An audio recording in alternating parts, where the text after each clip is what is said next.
Hey guys, welcome back to Exemplar CH. नमस्कार to my all PGTians friends.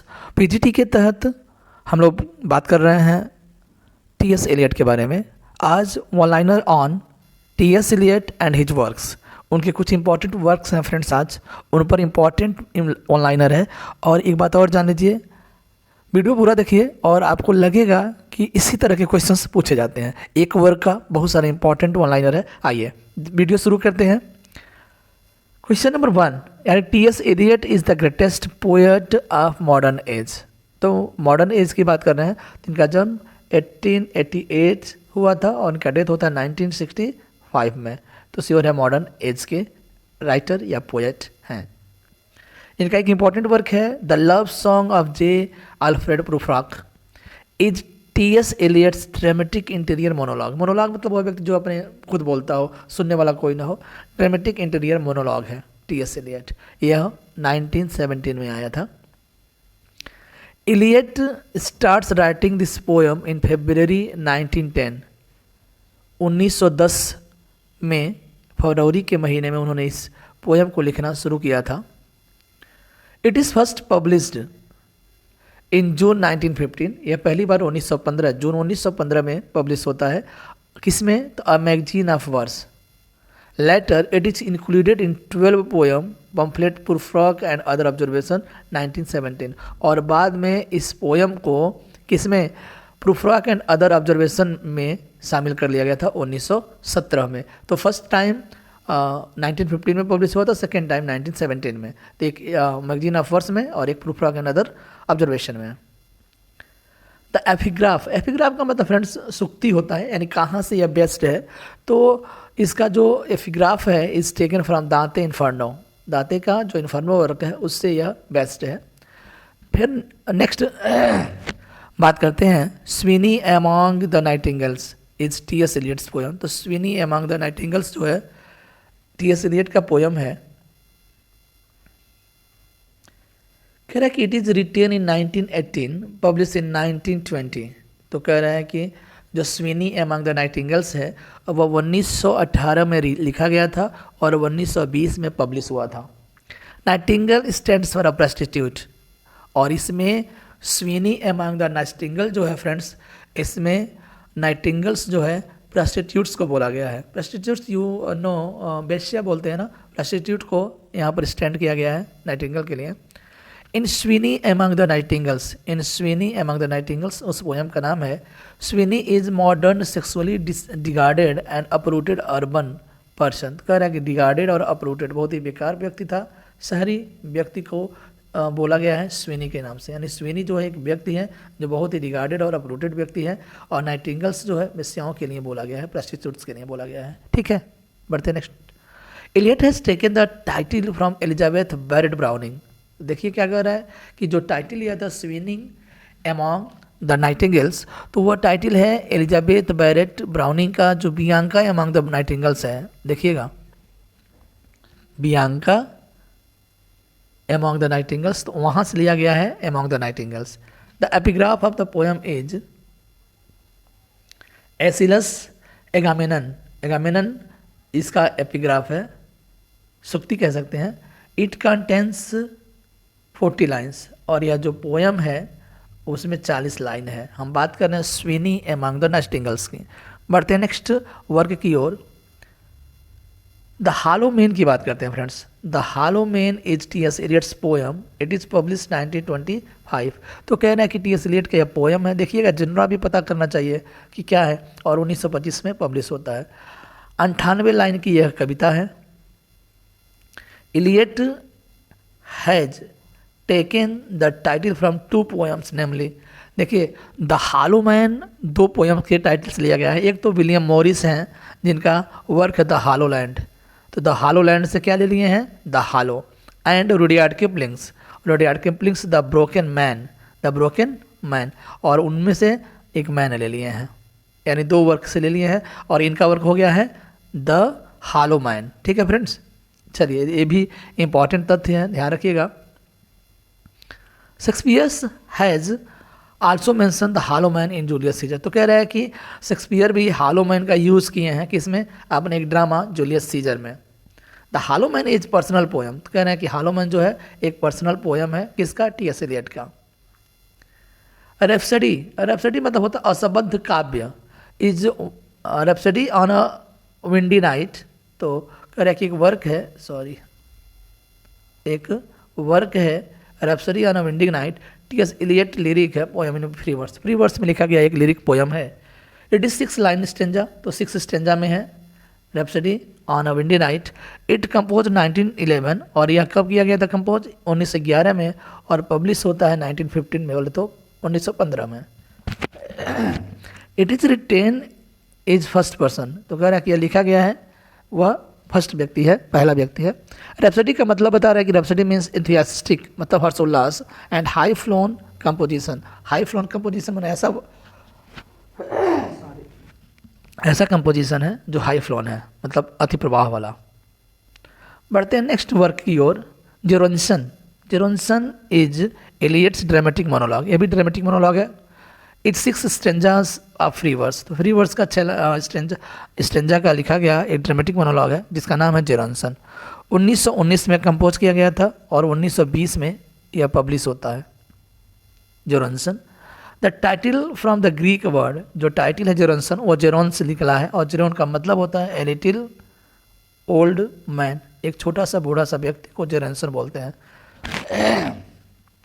The poem opens with the epigraph from Shakespeare's play Measure for Measure. देखिए Shakespeare के play जो Measure for Measure से इसका epigraph है, सुक्ति है, लिया गया है, बेस्ट है। बात करते हैं नेक्स्ट पोएम की। Portrait of a lady is Eliot's poem, एक चीज़ है। रिटेन इन 1910-11, 1910-11 में लिखा गया है, पब्लिश 1915 में पब्लिश हुआ है। It is finally publish in the volume Prufrock and other observation 1917, और 1917 में प्रूफ्रॉक एंड अदर ऑब्जर्वेशन आया था, बाद में उसमें पब्लिश किया जाता है 1917 में। हम बात कर रहे हैं किसका, पोर्ट्रेट ऑफ अ लेडी का।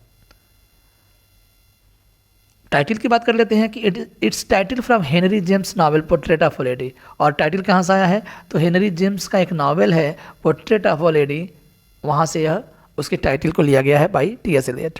प्रिल्यूड्स की बात करते हैं, द प्रिल्यूड नहीं है वर्ड्सवर्थ वाला, ये प्रिल्यूड्स है। Is Eliot's poem, it contains 54 lines, ये भी इंपॉर्टेंट है ना, टिजिटियंस के लिए। It is written in verse. तो कह रहा है कि यह वर्स में लिखा गया है।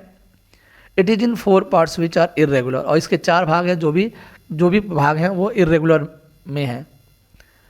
अब चलते हैं इंपॉर्टेंट एक वर्क आ गया, the wasteland 1922, it's most important poem TS. Eliot. देखिए क्वेश्चन जो पूछा जाएगा द वेस्टलैंड और प्रूफ्रॉक वाले से।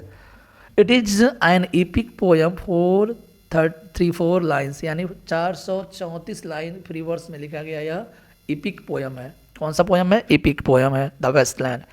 इट इज़ पब्लिश इन 1922, पहले ही मैंने बता दिया है। The poem the wasteland first appear the criterion पत्रिका है, ठीक है, अपने खुद की पत्रिका में, in October, and in dial the dial USA in November. तो अक्टूबर में क्राइटेरिया में पब्लिश हुआ था द वेस्टलैंड 1922 में, और नवंबर में द डायल में पब्लिश हुआ था USA में। तो ध्यान रखिएगा, criteria UK, the dial USA, एक अक्टूबर में, और USA वाला नवंबर में पब्लिश हुआ था। हम बात कर रहे हैं द वेस्टलैंड का। Allen Tate called this poem a music of ideas. Allen Tate जो पो हैं वह बोले हैं इसे, यानी द वेस्टलैंड को a music of ideas. The wasteland includes famous phrases, कुछ इंपॉर्टेंट फ्रेजेस हैं फ्रेंड्स, देख लीजिएगा। April is the cruellest month, शुरुआत यहीं से होता है, April is the cruellest month, यानी अप्रैल को बहुत ही निर्दयी महीना बोला गया है। I will show you fear in handful of dust. कह रहा है कि एक मुट्ठी जो डस्ट है ना, उसी से मैं तुम्हें दिखाऊंगा डर। होता है शांति शांति शांति, 3-4 फ्रेज दिखाया गया है कि जो बहुत इंपॉर्टेंट है किसमें, द वेस्टलैंड में। आगे बढ़ते हैं। The wasteland is dedicated to Ezra Pound, American poet हैं। द डेडिकेशन इजरा पाउंड इट मिग्लियोर फेब्रो, क्या बोला गया इनको, मिग्लियोर फेब्रो। It means the better craftsman, यानी बेहतर कलाकार, और बेहतर कलाकार किसे कहा गया, इजरा पाउंड को, अमेरिकन पोएट हैं। और द वेस्टलैंड टी.एस. साहब ने इन्हीं को डेडिकेट किया है। The poem the wasteland is divided in 5 section. तो द वेस्टलैंड 5 भागों में बांटा गया है, उन भागों को हम जिक्र कर लेते हैं। एक तो कह रहा है the burial of the dead, the burial of the dead, a game of chess, the fire sermon और डेथ बाई वाटर, और 5वां है the for the thunder said, for the thunder said. The poem wasteland begins with April is the coolest month. तो मैंने पहले ही बता दिया कि द वेस्टलैंड पोयम जो शुरुआत होता है April is the coolest month and वेंथ इज शांति शांति शांति। आपको बता दें जो वेस्टलैंड का अंतिम भाग है फॉर द थंडर सेड, उसमें अंतिम जो लाइन है शांति शांति से समाप्त होता है और शुरुआत होता है April is the coolest month. ध्यान रखिएगा, इंपॉर्टेंट फैक्ट्स है। अब चलते हैं, इनका एक और पोयम है 4 क्वार्टर्स 1943 में आया है, a set of 4 poems. 4 poems का एक कलेक्शन है। आइए देखते हैं कौन कौन सा है। एक तो बॉन्ट नॉर्टन है जो 1936 में आया था, ईस्ट कॉकर है जो 1940 में आया था, ड्राई सेवेज है, ठीक है, सेवेज है जो 1941 में आया था, और लिटिल गिडिंग है जो 1942 में आए थे। 4 पोएम मिल करके 4 क्वार्टर्स बनते हैं जो 1943 में फाइनली आया था। एस वेडनेसडे की अब बात कर लेते हैं। Is Eliot's long poem in 6 parts. कितने भाग में है? 6 भाग में लॉन्ग पोएम है एलियट का Ash Wednesday.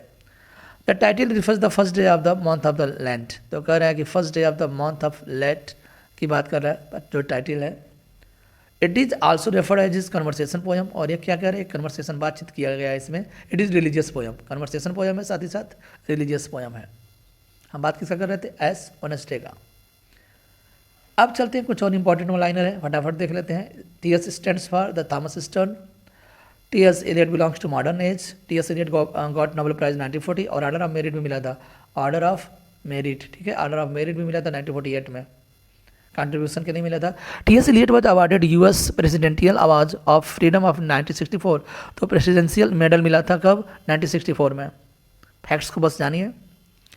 T S Eliot's first Bloom of poems appeared in 1917। वही है proof rock and other observation. इसमें लगभग सारे पोएम इसमें शामिल किया गया है। फर्स्ट ब्लूम है पोएम, ठीक है।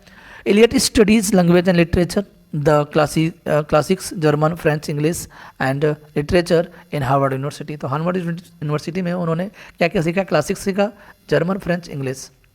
इन 1900 Eliot won a gold medal for Latin. तो ध्यान रखिएगा, गोल्ड मेडल भी जीते हैं 1900 में, गोल्ड मेडल लैटिन के लिए। Eliot submitted his thesis on Hardly. और हार्डली मतलब देख लीजिएगा, कैपिटल लेटर एक व्यक्ति हैं, हार्डली को उन्होंने अपना थेसिस जो है सबमिट किया था।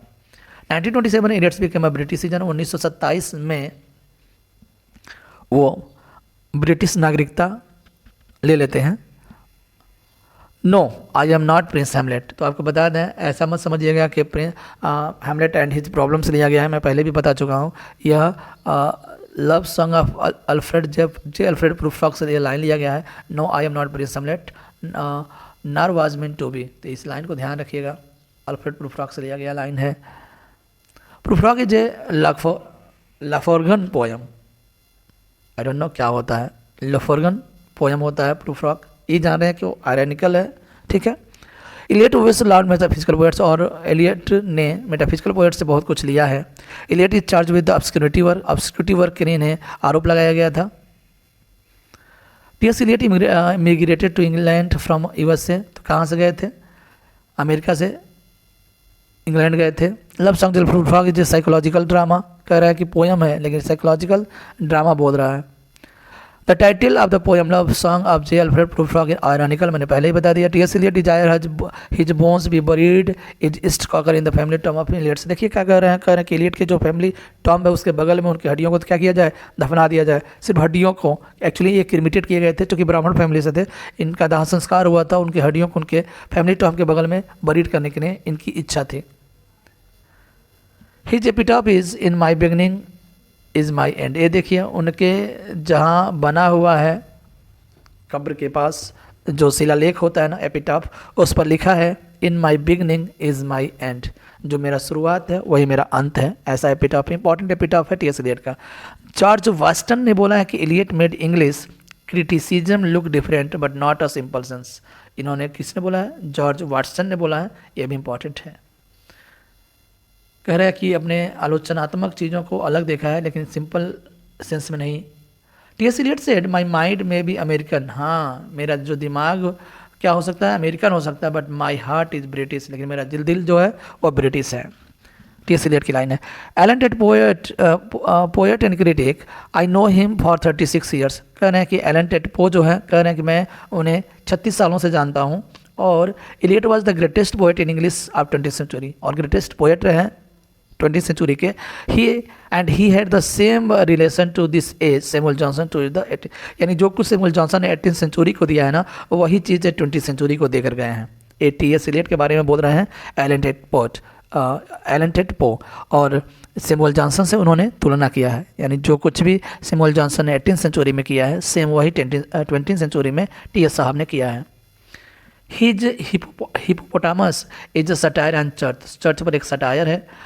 To Antonian Cleopatra Eliot calls the most wonderful of all Shakespeare plays. तो किसने बोला है, इलियट साहब ने बोला है कि जितने भी शेक्सपियर्स के प्ले हैं सबसे मोस्ट वंडरफुल जो रहा है वो एंटोनियन क्लियोपात्रा। एंटोनियन क्लियोपात्रा की बात करते हैं तो 1607 में देखने को मिलता है। T S. Eliot regarded Shakespeare's plays Coriolanus one of Shakespeare's assured artistic success, और टी.एस. इलियट ने ही कोरियोलानस को आर्टिस्टिक सक्सेस बोला है, और आर्टिस्टिक फेलर किसको बोला है, हैमलेट को, ये भी ध्यान रखिएगा। तो 3 चीज़ों को उसने बड़ाई किया, 3 ड्रामास को। तो एक तो वंडरफुल ड्रामा की बात किया है तो वह है एंटोनियन क्लियोपात्रा, आर्टिस्टिक सक्सेस की बात किया तो वह कोरियोलानस, और आर्टिस्टिक फेलर की बात करते हैं तो वह है Hamlet by T S. Eliot. Homage to Dryden, देखिए ये भी इंपॉर्टेंट वर्क हो सकता है। Homage to Dryden, T S. Eliot ने सामने लिखा है, T S. Eliot homage to Dryden. Prufrock's public personality to the ego are you and I. You आया है पब्लिक पर्सनालिटी के लिए और आई आया है ईगो के लिए। मैं कल की वीडियो में मैंने बताया था कि प्रूफ्रॉक्ट में आई और यू जो आया है ना, तो यू के लिए पब्लिक पर्सनालिटी और आई के लिए ईगो रेफर करता है। The journey refer to the poem Prufrock is mental voyage है। Eliot got his degree from graduation 1910 from Harvard University. This is the way the word ends, यही एक रास्ता है जो क्या दुनिया अंत हो जाए। Not with a bang but whimper, देखिए अभी लाइन है, इलियट्स का तो हालोमैन है ना, हालोमैन से लिया गया यह लाइन है। This is the way the word ends not with a bang but a whimper. Agatha Annie Mary और हैरी कैरेक्टर्स हैं किसके, द फैमिली रियूनियन का ड्रामा है the family reunion. In the Waste Land free verse has been used, तो कह रहा है Westland में कौन सा फ्री वर्स का यूज़ किया गया है, टी.एस. इलियट के द्वारा। मर्डर इन कैथेड्रल, ये भी एक ड्रामा है। Play Eliot's has the 4 knights and 4 tempters, 4 tempters हैं और 4 नाइट्स हैं। 4 नाइट्स मतलब 4 बहादुर योद्धा हैं, और 4 टेम्पटर्स मतलब होता है ललचाने वाले। मर्डर इन कैथेड्रल प्ले है by T S. Eliot. From Dante's Inferno epigraph the love song of J Alfred Prufrock, तो कह रहा है कि दांते के इन्फर्नो से लिया गया है उसका सुक्ति epigraph, the love song of J Alfred Prufrock. ठीक है, ध्यान रखिएगा। चलिए कुछ और इम्पॉर्टेंट वर्क के साथ, इम्पॉर्टेंट वन लाइनर के साथ मिलते हैं about T S. Eliot. Bye bye, take care.